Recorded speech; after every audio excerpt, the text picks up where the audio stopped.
And you can hear the familiar laugh there of Dick Vitale, and he's joining us up here in the booth. Congratulations. This is a pretty significant week and weekend for you, right? Well, it really is, Carl. I'm really touched by the honor, certainly honored to sit next to this guy, superstar, Mr. Garcia. But really, when they called me and told me I was going to be inducted into their Hall of Fame or Hall of Excellence, I said, why? I certainly can't hit like this guy. I certainly can't pitch, and I can't play. Well, they said for over the years, fundraising, etc., and I'm honored to be here. Yeah, and you played Little League Baseball. Yeah, I did. I played for Mazel Oil.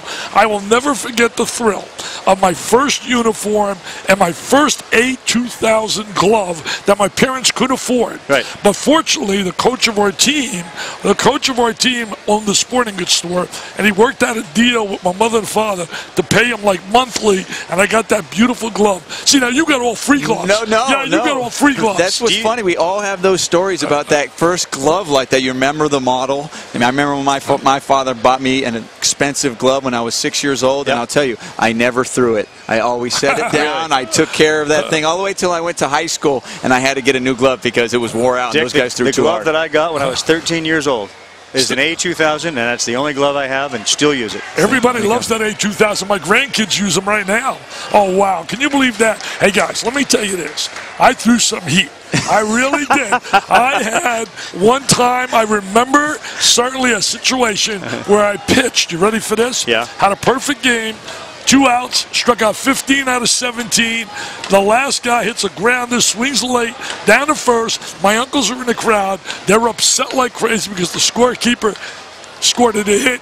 They thought it should have been an error, but I loved playing the Little League. I had one problem, I'm going to be honest, and it really bothers me sometimes watching games, and you guys do them. I learned how to throw a curveball when I was 13. By 15, my arm was dead. Right. Was dead because I got infatuated with it, and I thought, wow, I'm tricking batters now, man. I'm throwing that little hook, and they can't handle it. So you're throwing it often, and you're throwing it on a regular basis. And I'm going to tell you, my arm was dead. But I know this, that if Oral Hershiser were sitting here, he would probably say, you learned it, but you didn't learn it exactly the right way, because we've had a lot of guys out here, and Dr. James Andrews is part of the board here. If you throw it and learn it the right way and don't overthrow it, you can certainly manage to do that. I want to take a little break here to let you listen to this. There's a bunch of Little Leaguers here. We asked them to do their Dick Vitale imitations. Here's what they sound like. Half of them didn't know me. No, they know you. Congratulations, Dickie V. It's awesome, baby! It's unbelievable! Are you serious? That's what I'm talking about, baby. It's awesome, baby! It's awesome, baby. Dickie V, you're one PTP. Congratulations. Congrats, Dickie V. Congratulations, Dickie V, on being inducted into the Little League Hall of Fame. Even though you're like 80 years older than me. You're the man! Unbelievable. In Japan, they know who you are. Isn't that great? What have I created? It's unbelievable. I come out early this morning, I go to the airport, and I hear, hey, I need a TO, baby. I'm awesome, baby. I've had so much fun in 34 years. And when I think about it, it's been an incredible run. People at ESPN's my second family.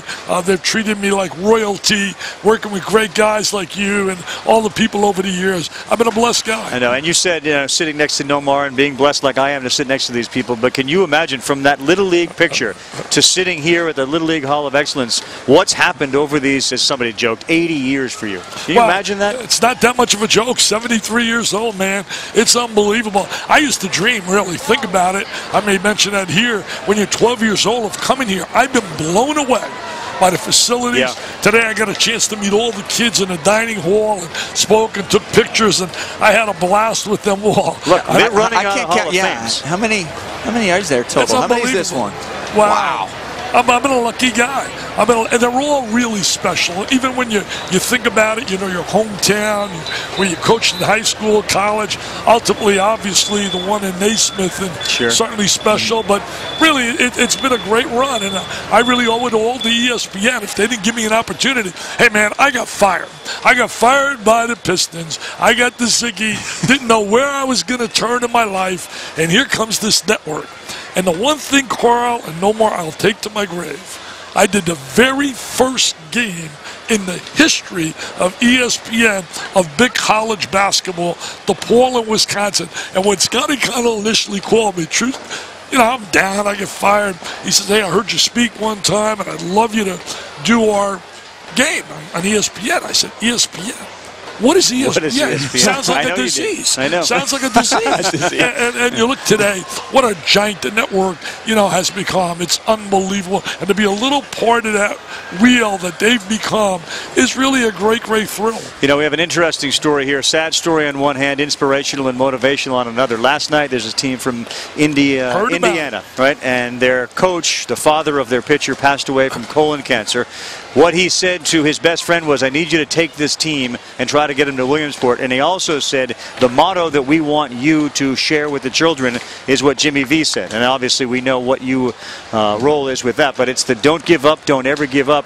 And it's got them here. So to understand that these kids know who you are, to know who Jimmy Valvano is, to know what that speech means, that has to resonate too. You know, Carl, I met several other players today, and I met a coach, took some pictures with them.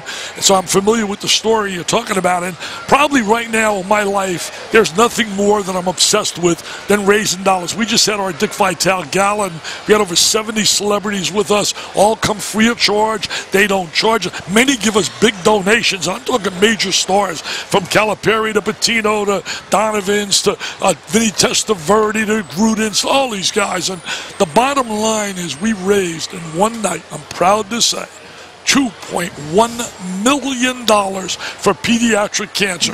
If anyone would like to help me, please go to my website, dickvitaleonline.com, and you can make a donation, because next year we're going to honor Bobby Bowden, cancer survivor, Jim Calhoun, cancer survivor, and Bill Self. May 17th, Ritz-Carlton, Sarasota, Florida. That's awesome.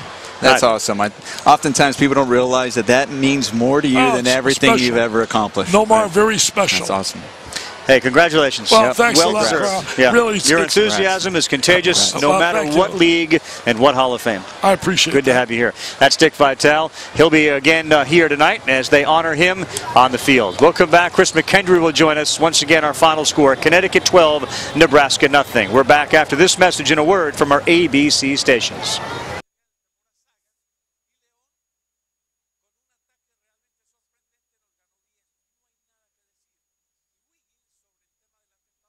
The highest honor Little League can bestow upon a graduate is enshrinement in the Hall of Excellence. Tonight, Little League is privileged to bestow this honor on an individual whose passion, honesty, and enthusiasm has shaped lives and broadened the minds of young and old alike. In 1951, Dick was a 12-year-old pitcher in New Jersey's Garfield Little League. Despite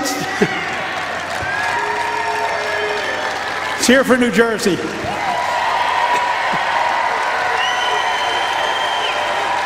Despite sustaining an eye injury as a child, Dick loved the game and to this day is passionate about baseball. He has said that playing baseball taught him how to win and lose. Those lessons started preparing him for life. He learned about success and he learned about failure. He learned about sharing and he learned about relationships. The qualities of teamwork, sportsmanship, and fair play that are hallmarks of Little League have guided Dick as he become an accomplished author,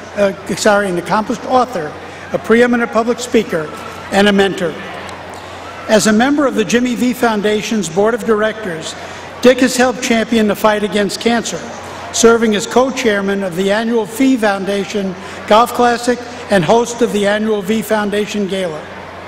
For many years, Dick has also annually awarded 5 scholarships for the Boys and Girls Club of Sarasota and supported an endowment of the Dick Vitale Family Scholarship presented annually to a University of Notre Dame undergraduate who participates in Notre Dame athletics or activities but does not receive financial aid. In 2008, Dick also took his place in the Naismith Memorial Basketball Hall of Fame, and his Vitalisms have taken their place in the world of sports. But for every slam, jam, bam, Rolls Roycer, or PTPer on the court, Dick has helped as many away from the basketball court as through his talks to young people on how to win at life. Today, we honor a father, a grandfather, and a philanthropist.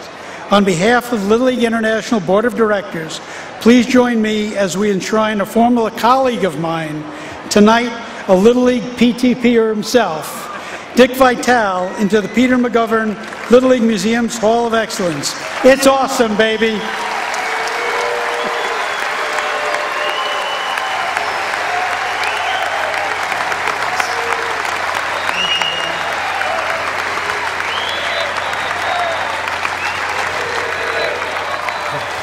Thank you, thank you. I cannot believe this. I'm telling you, I feel like my buddy started years ago when I grew up in New Jersey. He had a saying, a boy, a ball, a dream. And my life really has epitomized that. I grew up in a family that was filled with so much love. My mom and dad were uneducated, but had a doctorate of love. And they taught me this great country, that if you're good to people, people are going to be good to you. My mom used to always say, Richie, never, ever, ever believe in can't. What a great country we have. Dennis mentioned the Naismith Hall of Fame. Today, this is now my 11th Hall of Fame. I can't run, I can't jump, I can't shoot. I got a body by Linguini, and I'm at 11 Hall of Fames. If it can happen to me, it can happen to you, baby.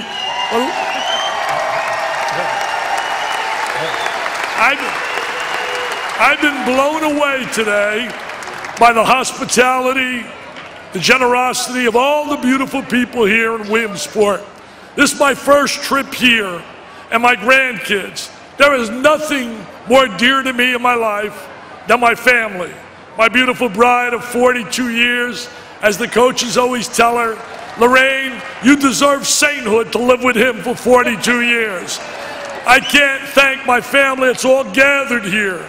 My brother, my cousins, my grandkids, and my son-in-laws, and of course my daughters, Terry and Sherry. They went to Notre Dame. I couldn't go there because I couldn't even spell Notre Dame. I was so dumb. But the bottom line is, I've tried to live a life, as Dennis said, by extending a hand. And I want to share this with all you young athletes that are here today. Take this moment and utilize it in a positive situation. I look back at my days. One of the great thrills of my life was when I was in a Little League. And I got my first uniform. You learn at that time to play with other people. You learn about different kids of every race and religion. And you work together as a group, chasing the dream and the goal to stand tall. You're about a team. T for togetherness, E for effort, A for attitude, and M for mental toughness. You'll win some, you'll lose some. But every youngster here that is putting that uniform on, whether they're eliminated the first week or the second week, you are a champion in the game of life. Be proud. Be proud. Be proud of what you've achieved. Be proud of every moment, of every hour that you've worked so hard. There are sayings that go, a genius is 1% inspiration and 99% perspiration. An All-American is an ordinary person with extraordinary desire to excel. I've been blessed with a great family. My second family's here as well. 34 years. I've had a love affair with ESPN, and I'm so proud that they're here tonight as well. People up in the booth, people I worked with, Carl, Nomar, Jen, and all the beautiful people of ESPN who have taken me in a moment when I was down, when I got fired in the NBA, and I didn't know where I was going with my life. And all of a sudden, did the very first college game, big-time college basketball game on ESPN. And when a man called me to do a game, I said, Scotty, ESPN? That sounds like a disease. What is ESPN? And it is a disease. And I'm proud to be a little spoke in that wheel. I close with you with this. To every youngster, please listen to me here. Please, don't. Life is very simple. I told many of you today when I met with you in the dining hall, life is simple. Make good decisions, beautiful things will happen in your life. Make bad decisions, a lot of bad things are going to happen in your life. And don't ever forget these three magical words. You are here tonight wearing that uniform with a sense of pride because someone has made it happen.